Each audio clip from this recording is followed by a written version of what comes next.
जय हिंद साथियों, स्वागत है आप सभी का यूट्यूब चैनल के इस ऑनलाइन प्लेटफॉर्म पे। साथियों, आज के वीडियो में हम लोग बिहार एसएससी के क्वेश्चन बैंक को कवर करने वाले हैं। आज प्रैक्टिस जो करेंगे हम लोग वो सेट नंबर 2 का होगा। तो चलिए शुरू करते हैं बिना किसी टाइम गवाए। सवाल नंबर एक कहता है कि नगर कोझिकोड कहलाता था। नगर कोझिकोड क्या कहलाता था? तंजौर, त्रिचूर, त्रिशूर या फिर कालीकट। एक नंबर सवाल का सही उत्तर हो जाएगा ऑप्शन नंबर डी, कालीकट कहलाता था। क्या कहलाता था? कालीकट। अगले सवाल पे चलते हैं। सवाल नंबर 2 पे, राष्ट्रीय गीत इस उपन्यास से लिया गया। कौन सा उपन्यास से? आनंद मठ से, गोदान, गोरा या फिर देवदास। तो 2 नंबर सवाल का दोस्तों आंसर जो होगा वो ऑप्शन नंबर ए हो जाएगा, आनंद मठ। राष्ट्रीय गीत जो है यह आनंद मठ उपन्यास से लिया गया है। ठीक है। और बंकिम चंद्र चटर्जी के उपन्यास है। किसका है? बंकिम चंद्र चटर्जी के उपन्यास है। भारत का राष्ट्रीय गीत वंदे मातरम है। ठीक है। और एक पॉइंट इसमें क्या होगा कि यह जो राष्ट्रीय गीत है इसको पहली बार 1896 में कलकत्ता अधिवेशन, मतलब कलकत्ता के कांग्रेस अधिवेशन में गाया गया था। चलिए अगले सवाल पे चलते हैं। सवाल नंबर 3 पे। सवाल नंबर 3 है कि निम्न व्यक्ति के समाधि स्थल को विजय घाट कहते हैं। मतलब कौन से व्यक्ति के समाधि स्थल को विजय घाट कहते हैं? तो यह हो जाएगा ऑप्शन नंबर सी इसका सही उत्तर, लाल बहादुर शास्त्री। कुछ और व्यक्ति है, महत्वपूर्ण व्यक्ति है जिनके समाधि स्थल को हम लोग जानेंगे। जैसे महात्मा गांधी के समाधि स्थल को राजघाट कहते हैं। क्या कहा जाता है? राजघाट। और इंदिरा गांधी के समाधि स्थल को शक्ति स्थल। ठीक उसी प्रकार अगर जवाहरलाल नेहरू के पूछे कि समाधि स्थल को क्या कहते हैं तो उसको शांति वन कहते हैं। मुरारजी देसाई का अभय घाट, चौधरी चरण सिंह के समाधि स्थल को किसान घाट कहा जाता है। जगजीवन राम के समता स्थल और राजीव गांधी के वीर भूमि, राजेंद्र प्रसाद के महाप्रयाण घाट और बी आर अम्बेडकर के समाधि स्थल को चैत्रा भूमि कहा जाता है। और अटल बिहारी वाजपेयी जी के समाधि स्थल को सदैव अटल कहा जाता है। ठीक है। तो अगले सवाल पे चलते हैं। सवाल नंबर 4 पे, प्रथम बार जवाहरलाल नेहरू कांग्रेस पार्टी के अध्यक्ष इस वर्ष चुने गए थे। मतलब कौन से वर्ष में जवाहरलाल नेहरू ने कांग्रेस पार्टी की अध्यक्षता की थी? तो यह है ऑप्शन नंबर ए, 1929 में। 1929 में पहली बार जवाहरलाल नेहरू ने कांग्रेस के अध्यक्ष चुने गए थे। जो कहाँ अधिवेशन हुआ था? तो वह लाहौर में हुआ था। ठीक है। और इसी अधिवेशन में पूर्ण स्वराज का लक्ष्य रखा गया था। चलिए अगले सवाल पे चलते हैं। सवाल नंबर 4, झांसी की रानी के तौर पर कौन प्रसिद्ध है? तो यह है लक्ष्मीबाई। कौन है? लक्ष्मीबाई। ऑप्शन नंबर डी इसका सही जवाब है। अगर आपसे पूछे कि रानी लक्ष्मीबाई का मूल नाम क्या है तो मणिकर्णिका है। ठीक है। क्या है? मणिकर्णिका है। चलिए, और लक्ष्मीबाई की जन्म जो अगर पूछे कहाँ हुआ था तो वो वाराणसी में हुआ था। ठीक है। और इनकी विवाह जो था वो 14 वर्ष के उम्र में झांसी के महाराजा गंगाधर राव के साथ हुआ था। चलिए अगले सवाल पे चलते हैं। सवाल नंबर 6 पे कहता है, ब्रिटिश शासन के विरुद्ध कांग्रेस ने किस वर्ष असहयोग आंदोलन प्रारंभ किया था? ब्रिटिश शासन के विरुद्ध कांग्रेस ने किस वर्ष असहयोग आंदोलन प्रारंभ किया था? 1920, 1930, 1940 या फिर 1910। तो इस सवाल का सही आंसर होगा ऑप्शन नंबर ए, 1920 में। महात्मा गांधी ने जालियांवाला बाग हत्याकांड के विरोध में 1 अगस्त 1920 को असहयोग आंदोलन शुरू किया था। लेकिन 5 फरवरी 1922 को क्या हुआ कि उत्तर प्रदेश के चौरी चौरा नामक स्थान पे आंदोलनकारियों ने थाने में आग लगा दिया था, जिसमें 22 पुलिसकर्मी जलकर मर गए थे। इसी को देखते हुए गांधी जी ने 12 फरवरी 1922 को असहयोग आंदोलन वापस ले लिए थे। ठीक है। चलिए अगले सवाल पर चलते हैं। सवाल नंबर 7 नंबर सवाल में कहता है कि एक मानचित्र में समान दाब वाली रेखाएं कहलाती है। क्या कहलाती है? तो यह कहलाती है आइसोबार। क्या कहलाता है? आइसोबार। मैकमोहन रेखा भारत तथा इस देश के बीच की सीमा रेखा है। मैकमोहन रेखा जो है वो किन किन देशों के बीच में, तो एक भारत और चीन के बीच के सीमा रेखा को मैकमोहन रेखा कहा जाता है। ठीक है, चलते हैं नेक्स्ट सवाल पे। मैकमोहन रेखा भारत और चीन के बीच की सीमा रेखा है। अगर आपसे रेड क्लिफ पूछे तो भारत पाकिस्तान के बीच रेड क्लिफ है, और डुरंड रेखा पूछे तो पाकिस्तान और अफगानिस्तान के सीमा रेखा डुरंड रेखा है। और मैनर हिम रेखा अगर पूछा जाए तो रूस और फिनलैंड के बीच मैनर हिम। 49वीं समानांतर रेखा यूएसए और कनाडा के बीच में है। अगला एक और सवाल है कि मैगिनॉट रेखा किन दो देशों के बीच में है, तो जर्मनी और फ्रांस के बीच में है। अगले सवाल पे चलते हैं, सवाल नंबर 9 पे। सतपुरा पर्वत श्रृंखला ताप्ती तथा इस नदी के बीच स्थित है। कहता है सतपुरा पर्वत श्रृंखला जो है यह ताप्ती तथा किस नदी के बीच में स्थित है, तो इस सवाल का जो सही आंसर होगा ऑप्शन नंबर ए हो जाएगा, ताप्ती और नर्मदा के बीच में स्थित है। ठीक है, तो चलिए ऑप्शन नंबर ए इसका राइट आंसर है। नेक्स्ट क्वेश्चन, क्वेश्चन नंबर 10 कहता है कि माउंट एवरेस्ट की ऊंचाई लगभग है, कितनी ऊंचाई है, तो माउंट एवरेस्ट की ऊंचाई 8850 मीटर है लगभग। ऑप्शन नंबर बी इसका सही जवाब है। ठीक है, माउंट एवरेस्ट विश्व की सबसे ऊंची पर्वत शिखर है। कौन सा? Mount Everest. और माउंट एवरेस्ट को नेपाल में क्या कहा जाता है, तो सागर माथा कहा जाता है। चलिए अगले सवाल पे चलते हैं, सवाल नंबर 11। तालचर कोयला की खानें कहाँ स्थित है, तो दोस्तों तालचर जो है यह उड़ीसा में है। कहाँ है? उड़ीसा में स्थित है। अगर आपसे पूछे कि रानीगंज कोयला की खान जो है वह कहाँ पे स्थित है, तो बताइएगा पश्चिम बंगाल में है। तलचर उड़ीसा। अगर लखीमपुर पूछे तो असम में है। चलिए अगले सवाल पे चलते हैं, सवाल नंबर 12 पे होता है उस प्रथम ग्रह का नाम क्या है जिसके बारे में खोज ने बताया कि वहां 2 सूर्योदय होता है। तो इस सवाल का सही जवाब जो है दोस्तों ऑप्शन नंबर डी हो जाएगा, केपलर 16b है। क्या है? केपलर 16b है। यहाँ पर 2 बार सूर्योदय होता है, यह खोजा गया था। चलिए अगले सवाल पे चलते हैं, सवाल नंबर 13। जनजाति संथाल इस राज्य में नहीं रहती है। जनजाति जो है संथाल वह कौन सी राज्य में नहीं रहती, ये आपसे पूछा जा रहा है। तो इस सवाल का सही आंसर हो जाएगा ऑप्शन नंबर ए, असम। असम में नहीं है। अगले सवाल, क्वेश्चन नंबर 14। भारत में विशालतम समुद्र तट यहाँ है, मतलब सबसे बड़ा समुद्र तट कहाँ पे है, ये आपसे पूछ रहा है। तो इस सवाल का सही आंसर हो जाएगा ऑप्शन नंबर सी, तमिलनाडु में है। और चेन्नई में दोस्तों स्थित है मरीना बीच, यह भारत का सबसे लंबा समुद्र तट है। क्या है? मरीना बीच है। अगर आपसे पूछे कि भारत का सबसे लंबी तट रेखा वाला राज्य, तो वह गुजरात है। ठीक ना। चलिए अगले सवाल पे, क्वेश्चन नंबर 15।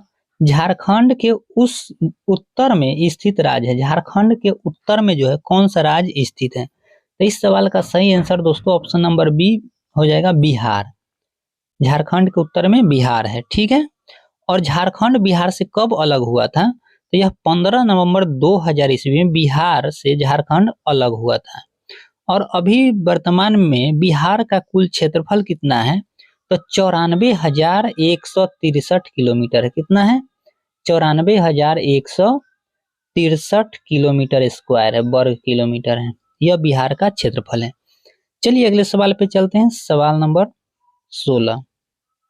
सबसे अंदर भूमि द्वारा घिरा पत्तन है, कौन सा है, तो इसका आंसर ऑप्शन नंबर डी हो जाएगा, विशाखापट्टनम। विशाखापट्टनम है। ठीक है, अगर आपसे पूछे दोस्तों कि ज्वारीय बंदरगाह कहाँ पे है, तो वह है गुजरात में। कौन सा बंदरगाह? कांडला बंदरगाह है।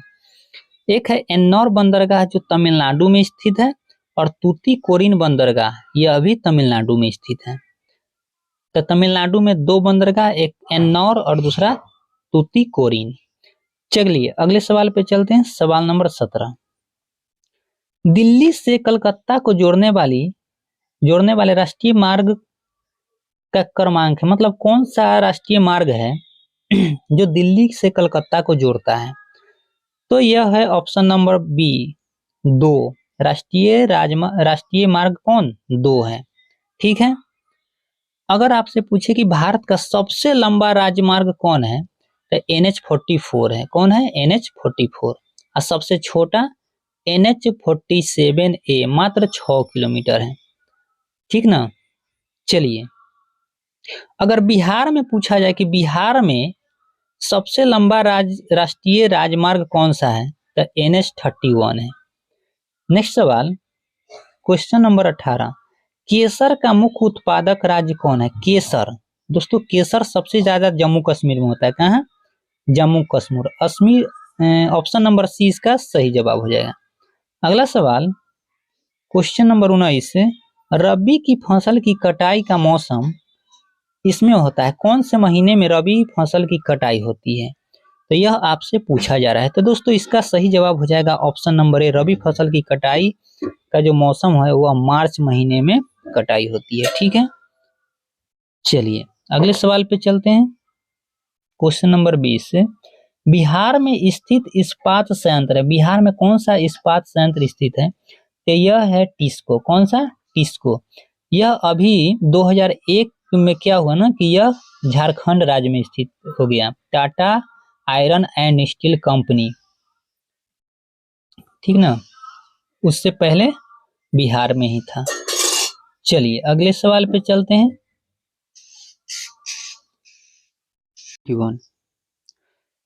21 में कहता है कि नरौरा नाभिकीय शक्ति केंद्र कहाँ स्थित है? बिहार में, मुंबई में, उत्तर प्रदेश में या फिर कर्नाटक में? तो दोस्तों 21 नंबर सवाल का सही उत्तर हो जाएगा ऑप्शन नंबर सी, उत्तर प्रदेश। नरौरा कहाँ पे है? नरौरा नाभिकीय शक्ति केंद्र तो उत्तर प्रदेश में। दोस्तों कुछ और सवाल है इससे रिलेटेड जिसको हम लोग एक बार रिवीजन कर लेते हैं। जैसे कैगा परमाणु संयंत्र कहाँ पे है? तो कैगा कर्नाटक में, रावतभाटा यह राजस्थान में है, कलपक्कम तमिलनाडु और काकरापार गुजरात में है, और कुरनकुलम परमाणु संयंत्र केंद्र दोस्तों तमिलनाडु में। तो इतनी बातों को आप लोग को ध्यान में रखना होगा। तो चलिए अगले सवाल पे चलते हैं। सवाल नंबर 22, किस कोयले में कार्बन की मात्रा अधिकतम होती है? लिग्नाइट, पीट, बिटुमिनस या फिर एंथ्रासाइट?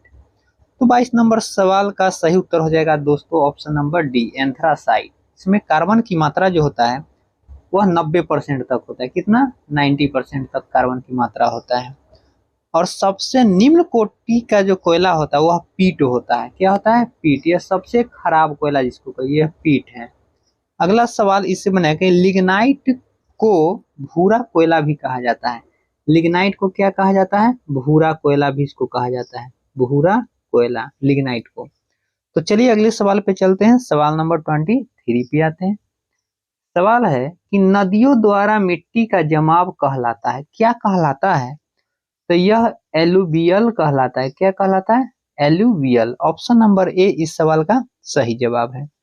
अगले सवाल पे चलते हैं। सवाल नंबर 24, चीन की संसद कहलाती है, चीन की संसद को क्या कहा जाता है? नेशनल पीपुल्स कांग्रेस या फिर कांग्रेस, राष्ट्रीय जन कांग्रेस या फिर डाइट? तो दोस्तों 24 नंबर सवाल का सही आंसर हो जाएगा ऑप्शन नंबर ए, चीन की संसद को नेशनल पीपुल्स कांग्रेस कहा जाता है। ठीक है। और इससे भी रिलेटेड कुछ सवाल बनेगा। जैसे रूस के संसद को कॉर्टेक्स कहते हैं। क्या करते हैं? कॉर्टेक्स। जापान के संसद को डाइट, मालदीव के संसद को मजलिस, उसी तरह नेपाल के संसद को राष्ट्रीय पंचायत कहते हैं, और पाकिस्तान के संसद को नेशनल असेंबली। अगर आपसे पूछे कि यूएसए अमेरिका के कांग्रेस संसद को क्या कहते हैं, तो कांग्रेस कहते हैं। और इटली के संसद सीनेट, अफगानिस्तान के शोरा, और यूएसए के हो गया पाकिस्तान। इन सब सवालों को दोस्तों, एक सवाल और बच रहा है, ईरान के संसद को मजलिस कहते हैं। ठीक है। चलिए अगले सवाल पे आते हैं। सवाल नंबर 25, कहते हैं जवाहरलाल नेहरू इस समय तक प्रधानमंत्री थे, मतलब जवाहरलाल नेहरू जो थे ये कब तक प्रधानमंत्री रहे थे? इसका सही जवाब हो जाएगा ऑप्शन नंबर बी, 1964 ईस्वी तक प्रधानमंत्री थे और ये भारत के प्रथम प्रधानमंत्री थे जिनका कार्यकाल 1947 से लेके कब तक, 1947 से 1964 तक था। ठीक है, चलिए अगले सवाल पे चलते हैं। सवाल नंबर 26, भारत में संघ शासित प्रदेशों की संख्या है। भारत में संघ शासित प्रदेशों की संख्या कितनी है, ये आपसे पूछ रहा है। तो दोस्तों जिस समय ये सवाल पूछा गया था 2013 में, उस समय का ये सवाल है, उस समय 7 संघ शासित प्रदेश था। लेकिन अभी वर्तमान में पूछे कि वर्तमान में भारत में कितने संघ शासित प्रदेश है, तो आपका उत्तर होगा 8। कितना है, 8। और अभी राज्य कितने हैं भारत में, तो 28 है। ठीक, और 31 अक्टूबर 2019 से जम्मू कश्मीर और लद्दाख 2 नए केंद्र शासित प्रदेश बन गया है। ठीक है, कब से, 2019 से। तो चलिए, और अब एक सवाल और यहाँ से पूछेगा कि वर्तमान में जम्मू कश्मीर के उपराज्यपाल कौन है, तो आपका उत्तर होना चाहिए मनोज सिन्हा। कौन है, मनोज सिन्हा है। तो चलिए अगले सवाल पे चलते हैं। सवाल नंबर 27 कि भारत में प्रथम महिला मुख्यमंत्री थी, भारत में प्रथम महिला मुख्यमंत्री कौन थी, ये आपसे सवाल कर रहा है। तो इस सवाल का सही जवाब हो जाएगा option number B, Sucheta Kripalani. Sucheta Kripalani. ठीक है, तो इसका उत्तर हो गया ऑप्शन नंबर बी। और किस राज्य से थी, किस राज्य के मुख्यमंत्री थी, तो यह है उत्तर प्रदेश राज्य के प्रथम महिला मुख्यमंत्री थी। ठीक है, चलिए अगले सवाल पे आते हैं। सवाल नंबर 28, इस व्यक्ति ने लोकसभा चुनाव में सबसे ज्यादा वोटों से जीतने का विश्व रिकॉर्ड कायम किया है। मतलब ये 4 ऑप्शन में से कौन सा व्यक्ति है जो लोकसभा में सबसे ज्यादा वोटों से चुनाव को जीता था। इसका सही जवाब हो जाएगा ऑप्शन नंबर ए, रामविलास पासवान। ठीक है, रामविलास पासवान। चलिए अगले सवाल पे आते हैं। क्वेश्चन नंबर 29, किसे फ्रंटियर गांधी कहा जाता है, फ्रंटियर गांधी किसे कहा जाता है। तो इस सवाल का सही उत्तर हो जाएगा साथियों option number B, Khan Abdul Ghaffar Khan को कहा जाता है। जैसे कायदे आजम किसे कहा जाता है, तो मोहम्मद अली जिन्ना को कायदे आजम कहा जाता है। एक और सवाल आपसे पूछा जाए कि अजात शत्रु या देश रत्न किसे कहा जाता है, तो डॉक्टर राजेंद्र प्रसाद को कहा जाता है। और एक और सवाल इसमें बनेगा कि ताऊ किसे कहते हैं, ताऊ किनका उपनाम है, तो चौधरी देवीलाल जी का। ठीक है, इन सब सवालों को भी ध्यान में रखना है। चलिए अगले सवाल पे आते हैं। सवाल नंबर 30, इस वर्ष प्रथम व्यक्ति अंतरिक्ष में गया था, प्रथम व्यक्ति कब अंतरिक्ष में गया था, ये आपका सवाल है। सवाल का आंसर जो होगा दोस्तों ऑप्शन नंबर सी हो जाएगा, 1961। कब, 1961 में गया था। और 1961 में कौन गया था प्रथम बार अंतरिक्ष में, तो यूरी गागरिन। कहाँ के थे, तो यह रूस के। ठीक है, चलिए अगले सवाल पे आते हैं। सवाल नंबर 31 है कि ओमेगा 3 का एक वर्ग है। ओमेगा 3 जो है कौन से वर्ग का है, वसीय अम्ल का, या फिर विटामिन, प्रोटीन, या फिर डेयरी उत्पाद का है। तो ओमेगा 3 दोस्तों वसीय अम्ल के वर्ग का है। ऑप्शन नंबर ए इस सवाल का सही जवाब हो जाएगा।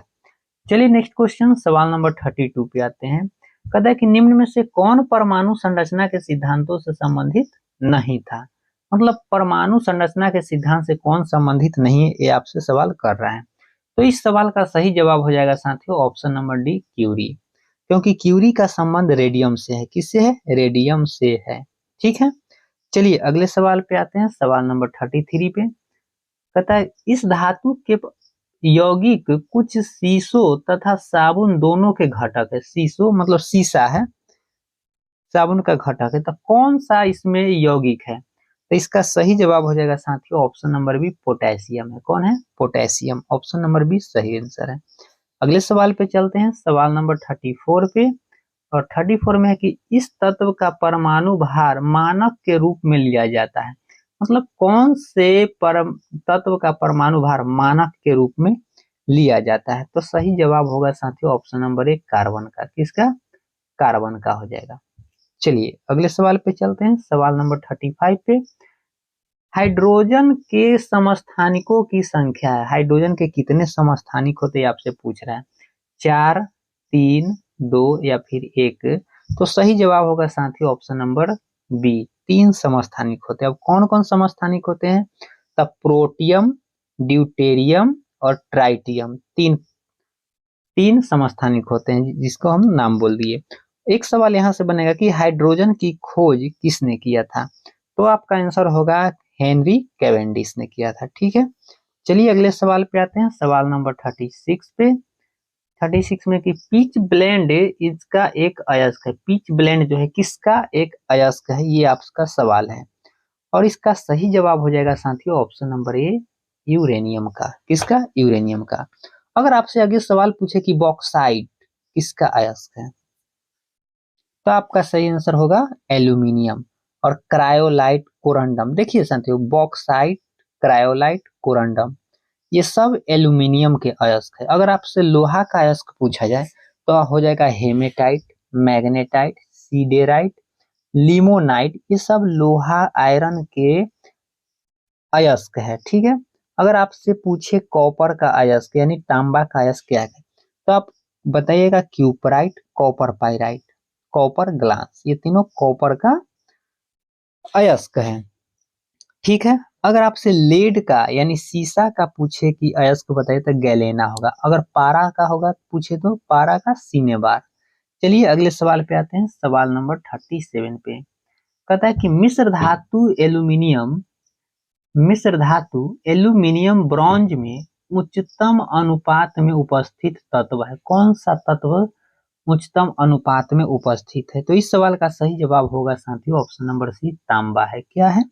तांबा है, जिसमें तांबा 90% होता है तथा एल्यूमिनियम कितना परसेंट होता है, तो 10% होता है। ठीक है, चलिए साथियों हम लिख इसलिए नहीं रहे हैं अभी ज्यादा, क्योंकि पेन जो है ना वो काम ही नहीं कर रहा है। ठीक है, लिखने में थोड़ा सा दिक्कत हो रहा है। चलिए आगे चलते हैं अगले सवाल पे, सवाल नंबर 38 पे। 38 में है कि अकार्बनिक यौगिक से संश्लेषित प्रथम कार्बनिक यौगिक था। अकार्बनिक यौगिक से संश्लेषित प्रथम कार्बनिक यौगिक कौन सा था, ये आपसे पूछ रहा है। तो इस सवाल का सही जवाब हो जाएगा साथियों यूरिया। क्या था? यूरिया है। और यूरिया में साथियों नाइट्रोजन कितना प्रतिशत होता है, तो ये होता है 46%। कितना परसेंट? 46% होता है। ठीक है, और यूरिया का निर्माण सर्वप्रथम बोहलर ने किया था। किसने किया था? बोहलर ने किया था। अगले सवाल पे आते हैं, सवाल नंबर 39 पे। कहता है कि वुटर्ज अभिक्रिया इसे प्राप्त करने हेतु प्रयुक्त होती है। क्या? एल्केन, अल्कोहल, एल्किल क्लोराइड या फिर ईथर। तो इस सवाल का सही जवाब होगा साथियों अल्केन। क्या होगा? अल्केन हो जाएगा। चलिए अगले सवाल पे चलते हैं, सवाल नंबर 40 पे। कहता है सिरके का पीएच मान लगभग होता है। सिरके का पीएच मान कितना होता है, ये आपसे पूछ रहा है। तो सिरके का पीएच मान साथियों ऑप्शन नंबर बी 3 होता है। कितना होता है? 3 होता है। अगर आपसे पूछे कि उदासीन विलयन का पीएच मान कितना होता है, तो उदासीन विलयन का पीएच मान 7 होता है। कितना होता है? 7।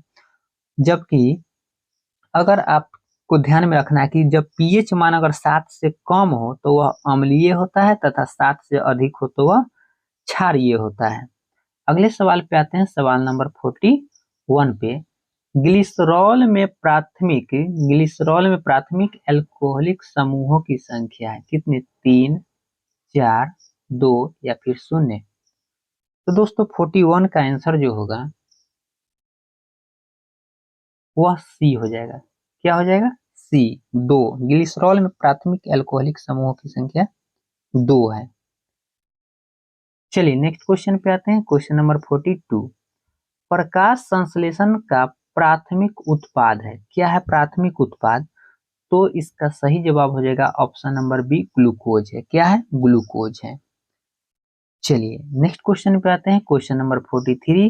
कहता है कि मशरूम है। मशरूम क्या है? एक शैवाल है, अनावृत बीजी है, पादप या फिर कवक है। तो इस सवाल का सही जवाब होगा कि मशरूम एक कवक है। क्या है?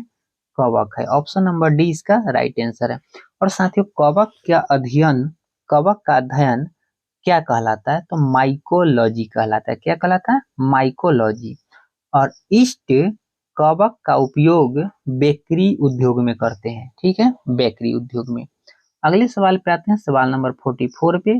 और इसमें कहता है कि यह प्रकंद का एक उदाहरण है। 4 ऑप्शन में से कौन सा प्रकंद का उदाहरण है? तो दोस्तों अदरक जो है यह प्रकंद का उदाहरण है। क्या है? अदरक। अदरक और हल्दी प्रकंद का उदाहरण होता है, ठीक ना। चलिए अगले सवाल पे आते हैं, सवाल नंबर 45 पे। कहता है कि सबसे जोर से बोल सकने वाला जंतु है, सबसे ज्यादा जोर से बोल सकने वाला जंतु कौन सा है, ये आपसे पूछ रहा है। आदमी, नीली व्हेल, बंदर या फिर हाथी। तो दोस्तों इसका सही जवाब हो जाएगा ऑप्शन नंबर बी, नीली व्हेल है। Option number B right answer, ठीक है। और हाथी, हाथी दोस्तों, हाथी जो है वह भारत का राष्ट्रीय विरासत पशु भी घोषित किया जा चुका है, ठीक है। और हाथी का अगर वैज्ञानिक नाम पूछे तो आप बताएंगे एलेफस, एलेफस मैक्सिमस है। क्या है? Elephas maximus. हाथी का वैज्ञानिक नाम जो है एलेफस मैक्सिमस है। एलेफस मैक्सिमस, मैक्सिमस हाथी का वैज्ञानिक नाम है। चलिए अगले सवाल पे आते हैं, सवाल नंबर 46 पे। कहता है कि प्रकाश संश्लेषण तथा श्वसन का सामान्य उत्पाद है। क्या उत्पाद है? ग्लूकोज, ऑक्सीजन, कार्बन डाइऑक्साइड और जल। 4 ऑप्शन में से दोस्तों सब सटीक आंसर जो इसका सही आंसर होगा ऑप्शन नंबर डी होगा, जल।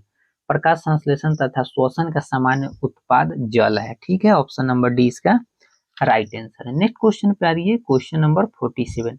यह अंतःस्रावी ग्रंथि का एक उदाहरण, अंतःस्रावी ग्रंथि का कौन उदाहरण है ये आपसे पूछ रहा है। तो इस सवाल का सही जवाब जो होगा दोस्तों ऑप्शन नंबर सी, थायराइड हो जाएगा। क्या हो जाएगा? थायराइड। नेक्स्ट क्वेश्चन पे आते हैं, क्वेश्चन नंबर 48। कहता है कौन सा अंग पीत का स्रावन करता है? पीत का स्रावन कौन सा अंग करता है? तो इस सवाल का राइट आंसर होगा साथियों ऑप्शन नंबर ए, यकृत। कौन करता है? यकृत करता है, ठीक है। और पीत का अगर पीएच मान पूछे कि पीत का पीएच मान कितना होता है तो आप बताइएगा 7.7 होता है। कितना? 7.7। चलिए नेक्स्ट क्वेश्चन पे आते हैं, क्वेश्चन नंबर 49। रिकाम्बिनेट, रिकाम्बिनेट डीएनए टेक्नोलॉजी के विकास के पश्चात ही यह तकनीक संभव हुई। मतलब रिकाम्बिनेट डीएनए टेक्नोलॉजी के विकास के पश्चात, मतलब इसके बाद कौन सा तकनीक संभव हुई? तो डीएनए अंगुली मुद्रण, यही तकनीक संभव हुई थी। ऑप्शन नंबर ए इसका सही जवाब है, ठीक ना। चलिए अगले सवाल पे आते हैं, सवाल नंबर 50। कहता है कि निम्न का कारण विषाणु है। किसका कारण विषाणु है? टेटनस, कुष्ठ, रेबीज या फिर प्लेग। तो दोस्तों सही जवाब होगा रेबीज। रेबीज जो होता है ये कुत्ता काटने से रेबीज एक रोग होता है जो वायरस के कारण होता है, ठीक है।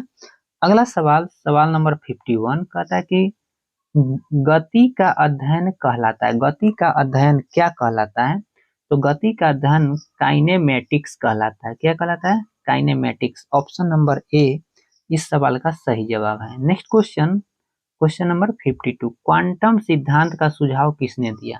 क्वांटम सिद्धांत का सुझाव जो है दोस्तों किसने दिया था? तो यह प्लांक ने दिया था। ऑप्शन नंबर सी इस सवाल का सही आंसर है। Next question, question number 53। वह यंत्र जो अत्यधिक तापक्रम मापता है क्या कहलाता है? तो अत्यधिक तापक्रम जो मापता है दोस्तों उसको पायरोमीटर कहते हैं। क्या कहते हैं? पायरोमीटर। ऑप्शन नंबर ए इसका राइट आंसर है। नेक्स्ट क्वेश्चन नंबर 54 पे आइए। कहता है लक्ष्य, लक्ष्य की इकाई क्या है? लक्ष्य इसकी इकाई है। इसकी इकाई लक्ष्य है। तो साथियों सबसे सटीक इसका सही उत्तर जो होगा ऑप्शन नंबर डी, प्रदीप्ति हो जाएगा, ठीक है। प्रदीप्ति का इकाई लक्ष्य होता है। अगर आप देखना चाहिए तो 2-4 क्वेश्चन यहाँ से और देख सकते हैं। जैसे ताप का मात्रक केल्विन, केल्विन होता है। उसी तरह से विभवांतर का मात्रक वोल्ट होता है। दाब का मात्रक पास्कल होता है। फिर और देखिए विद्युत धारिता का फैराडे, ज्योति तीव्रता का कैंडेला, ठीक ना। ये सब ध्यान में रखिएगा। नेक्स्ट क्वेश्चन पे चलते हैं, क्वेश्चन नंबर 55 पे। एक अश्व शक्ति का समतुल्य है। एक अश्व शक्ति बराबर कितना वाट होता है ये आपसे पूछ रहा है। तो 746 वाट होता है। ऑप्शन नंबर ए इस सवाल का सही जवाब है। नेक्स्ट क्वेश्चन, क्वेश्चन नंबर 56, यदि एक अवतल दर्पण में वस्तु एवं प्रतिबिंब दोनों वक्रता केंद्र पर हो तो प्रतिबिंब है, तो प्रतिबिंब जो होगा साथियों वह क्या होगा, वह वस्तु के समान आकार का ही होगा। ऑप्शन नंबर सी इस सवाल का सही जवाब होगा, ठीक ना। चलिए नेक्स्ट क्वेश्चन पे आते हैं, क्वेश्चन नंबर 57, कहता ऊष्मागतिकी का कौन सा नियम कहलाता है कि बिना किसी बाह्य कारक की सहायता के किसी कम ताप वाली वस्तु से किसी उच्च ताप वाली वस्तु को ऊष्मा स्थानांतरित नहीं की जा सकती है। तो यह जो है दोस्तों, यह है दूसरा नियम। कौन सा? दूसरा है, ऊष्मागतिकी का दूसरा नियम यह कहता है। चलिए अगले सवाल पे आते हैं, सवाल नंबर 58 पे कहता है एक वायुयान की ध्वनि सामान्यतः इसके संगत होती है। एक वायुयान की ध्वनि सामान्यतः कितना होता है? तो यह होता है 100 डेसिबल। कितना? 100 डीबी, 100 डेसिबल, 100 डेसिबल होता है। Option number B. Next question number 59, 1 nanometre बराबर है। 1 नैनोमीटर बराबर कितना होता है? तो साथियों 1 नैनोमीटर बराबर जो होता है, 1 नैनोमीटर बराबर वह 10 के पावर -7 सेंटीमीटर होता है। कितना होता है? 10 के power -7 centimetre. Option number D इस सवाल का सही जवाब होगा। अगला सवाल क्वेश्चन नंबर 60, सौर ऊर्जा का प्रमुख स्रोत है। सौर ऊर्जा का प्रमुख स्रोत क्या है? तो वह है नाभिकीय संलयन। क्या है? नाभिकीय संलयन है। नेक्स्ट क्वेश्चन नंबर 61 कहता है कि उस राज्य का वर्तमान नाम क्या है जहां नालंदा का प्राचीन शैक्षिक स्थल था। यानी नालंदा जो है अभी वो कहाँ पे है, किस राज्य में? बिहार, महाराष्ट्र या फिर दिल्ली, उत्तर प्रदेश। तो दोस्तों इसका सही जवाब जो होगा वो ऑप्शन नंबर ए बिहार में है, ठीक ना। एक सवाल यहाँ से और बनेगा कि नालंदा विश्वविद्यालय की स्थापना किसके द्वारा किया गया था? तो वह कौन सा वंश था? तो गुप्त वंश के शासक, गुप्त वंश था और शासक कौन था? तो कुमार गुप्त ने इसकी स्थापना किया था। और पूछे कि इसको ध्वस्त किसने करवाया था? तो बख्तियार खिलजी ने करवाया था। कौन करवाया? बख्तियार खिलजी। नेक्स्ट क्वेश्चन पे आते हैं, क्वेश्चन नंबर 62, यह प्रसिद्ध स्थल बिहार में स्थित है। बिहार में कौन सा प्रसिद्ध स्थल स्थित है? सलीम अली पक्षी विहार। दोस्तों ये जम्मू कश्मीर में है। कहाँ पे है? यह जम्मू कश्मीर में है, जम्मू कश्मीर में है। और कामाख्या माता मंदिर यह असम गुवाहाटी में। कहाँ है? गुवाहाटी में है, असम में। इस सवाल का सही जवाब होगा साथियों अशोक स्तंभ। वैसे अशोक स्तंभ देखिएगा तो उत्तर प्रदेश दिखाएगा, लेकिन उसका कई अशोक स्तंभ जो था उसमें से एक बिहार में भी है, ठीक ना। चलिए अगले सवाल पे आते हैं, सवाल नंबर 63 कहता है किस लेखक ने जासूसी पात्र पोइरोट की रचना की थी? पोइरोट की रचना किसने किया था? तो इसका सही जवाब हो जाएगा क्रिस्टी। ऑप्शन नंबर बी इसका राइट आंसर, क्रिस्टी। चलिए आगे चलते हैं, सवाल नंबर 64 पे। और 64 में है कि किस लेखक ने प्रसिद्ध चरित्र जिप्स की रचना की थी? जिप्स की रचना किसने किया था ये आपसे पूछ रहा है। तो जी रचना वुडहाउस ने किया था। ऑप्शन नंबर बी इसका सही जवाब है। नेक्स्ट क्वेश्चन, क्वेश्चन नंबर 65, इस राष्ट्र का राष्ट्रीय प्रतीक सिंह नहीं है। मतलब कौन सा देश है जिसका राष्ट्रीय प्रतीक सिंह नहीं है? इसका सही जवाब हो जाएगा ऑप्शन नंबर बी ए पाकिस्तान, क्योंकि पाकिस्तान का राष्ट्रीय प्रतीक चमेली का फूल है। क्या है? चमेली का फूल है। अगला सवाल, सवाल नंबर 66 कहता है यह दिवस इक्विनॉक्स कहलाता है। कौन सा तिथि, कौन सा डेट में इक्विनॉक्स की दिन आता है? तो वह इसका सही जवाब हो जाएगा साथियों 21 मार्च। कब होता है? 21 मार्च को। वैसे 21 मार्च और 23 सितंबर को, 21 मार्च और 23 सितंबर को, 21 मार्च और 23 सितंबर को दिन और रात बराबर होता है, ठीक ना। चलिए अगले सवाल पे आते हैं, सवाल नंबर 67 पे कहता है, सवाल नंबर 67 की यह राजनीतिज्ञ विमान दुर्घटना में मारे गए थे। मतलब कौन से इसमें से नेता है जो राजनीतिज्ञ है और विमान दुर्घटना में मारे गए थे, ये सवाल पूछ रहा है। तो 67 का साथियों ऑप्शन जो होगा हो जाएगा option number D Sanjay Gandhi. ठीक ना। संजय गांधी की मृत्यु जो हुआ था विमान दुर्घटना में वह 23 जून 1980 को हुआ था। कब? 23 जून 1980 को हुआ था। चलिए 23 जून 1980 को। अगर आपसे पूछे कि इंदिरा गांधी की हत्या कब हुई थी, तो 31 अक्टूबर 1984 को इंदिरा गांधी की हत्या जो हुआ था वह 1984 में हुआ था। कब? 1984 में। और राजीव गांधी बम विस्फोट के दौरान मारे गए थे। कब? 21 मई 1991 को राजीव गांधी 1991 को बम विस्फोट में मारे गए थे। चलिए आगे से बढ़ते हैं। क्वेश्चन नंबर 68, यह राजनीतिज्ञ कभी दूर संचार विभाग का कार्यवाहक मंत्री नहीं था। कौन सा इसमें से राजनीतिज्ञ था जो दूर संचार विभाग का कार्यवाहक मंत्री नहीं था? तो इसका सही जवाब हो जाएगा option number C Narayanan. Option number C हो जाएगा। नेक्स्ट क्वेश्चन पे है क्वेश्चन नंबर 69, पुलेला गोपीचंद इस खेल से संबंधित है। गोपीचंद किस खेल से संबंधित थे? तो इसका सही जवाब हो जाएगा ऑप्शन नंबर ए बैडमिंटन से थे। किसे? बैडमिंटन से संबंधित है। नेक्स्ट क्वेश्चन 70 नंबर सवाल, यह बुकर पुरस्कार विजेता रही है। कौन सा है इसमें से जो बुकर पुरस्कार विजेता रही है? तो इसका सही जवाब हो जाएगा ऑप्शन नंबर बी अरुंधति राय। अरुंधति राय बुकर पुरस्कार से सम्मानित की हुई है। नेक्स्ट क्वेश्चन, क्वेश्चन नंबर 71, इन्हें भारत रत्न से सम्मानित किया जा चुका है। चार ऑप्शन में से किसे भारत रत्न से सम्मानित किया जा चुका है? साथियों जब सवाल पूछा था उस समय सिर्फ लता मंगेशकर को भारत रत्न से सम्मानित किया जा चुका था इन चार ऑप्शन में से। उसके बाद क्या हुआ कि सचिन तेंदुलकर को भी इनको 2001 में मिला था। कब? 2001 में। और सचिन तेंदुलकर को भी भारत रत्न मिल चुका है, इनको मिला 2014 में। कब? 2014 में। ठीक ना। और अटल बिहारी वाजपेयी जी को भी मिला है, इनको मिला है 2015 में। तो इस सवाल का सही जवाब हो जाएगा ऑप्शन नंबर ए। नेक्स्ट क्वेश्चन पे चलते हैं। सवाल नंबर 72, भारत का राष्ट्रीय पुष्प है, राष्ट्रीय पुष्प जो है फूल वह कमल है। क्या है? कमल है। चलिए आगे बढ़ते हैं। सवाल नंबर 73 पे आते हैं। इसमें कहता है कि भारत के राष्ट्रीय कैलेंडर का पहला मास कौन सा है? यानी साल, हिंदी कैलेंडर के अनुसार साल का पहला महीना जो होता है कौन सा होता है, ये सवाल पूछ रहा है। तो इस सवाल का सही जवाब हो जाएगा साथियों ऑप्शन नंबर डी चैत्र। तो पहला साल का पहला महीना चैत्र हिंदी कैलेंडर के अनुसार, और अंतिम महीना पूछे तो वह फाल्गुन होता है। कौन होता है? फाल्गुन होता है।